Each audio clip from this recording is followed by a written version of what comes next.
में परीक्षित जी लड़कियां बातें कर रही हैं। कहते हैं कि तेरा भैया तो इतना बलवान है और हमसे उम्र में बड़ी भी हो, अभी तक तुम्हारा विवाह नहीं हुआ, क्या कारण है? अंकित भैया,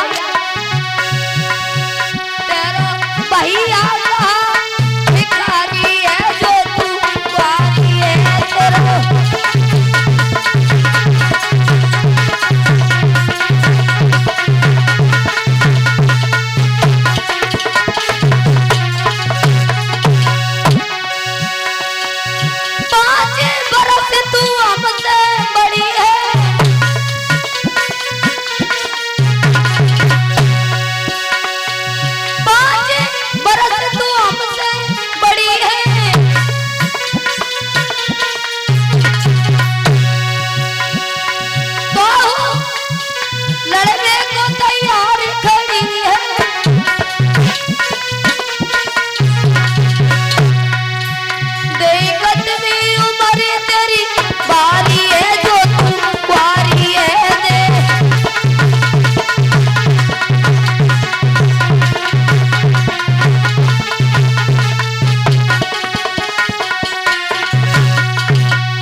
दिया है। सभी लड़कियां जो रहे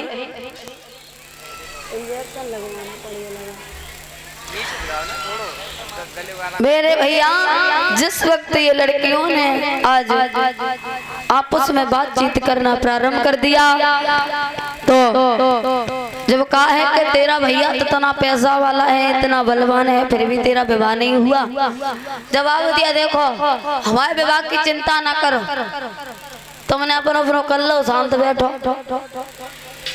आपस में बातें होती रही, लेकिन तब तक क्या देखा, उस बाग में देखा कि एक विप्चित्र नाम का एक राक्षस आ गया वहां पर, घोड़ी पर सवार होकर के, जिनका नाम विप्चित्र राक्षस नाम था उसका। तो आज जब घोड़ी पर चढ़ कर के वहीं पर आ गया जहाँ पर सहेलियां झूला झूल रही थी,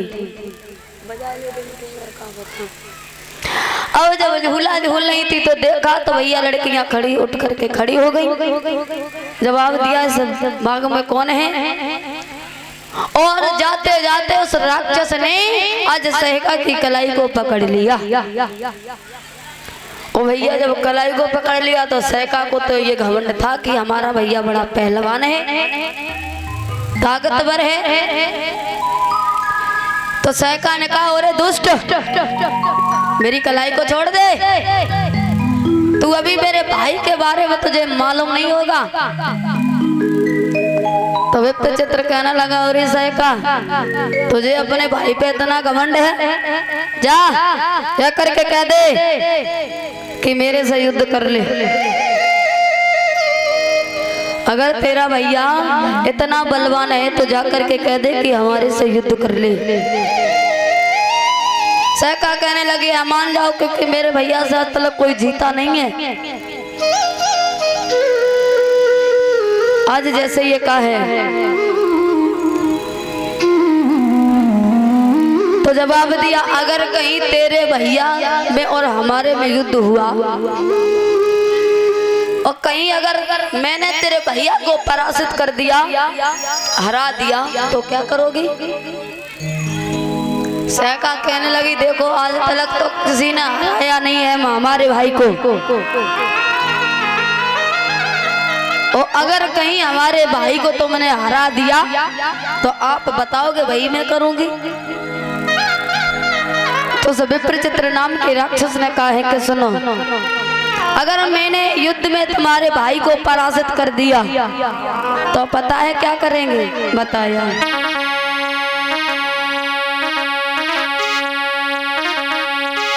कि उठा ले जाऊंगा और तुझे मैं घोड़ी पर देखती रह जाएंगी सखियां तुम्हारी।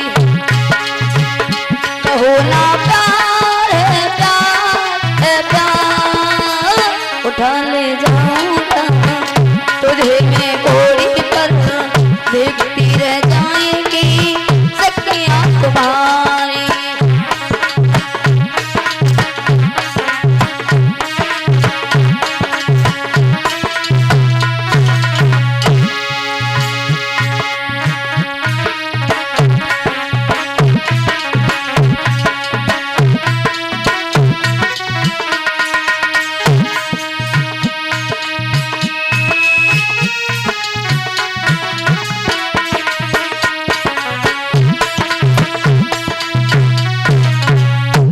दिया अगर मैंने तुम्हारे भाई को पराजित कर दिया,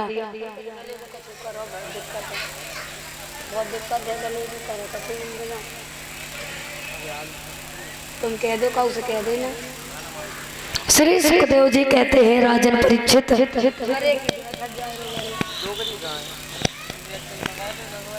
लगे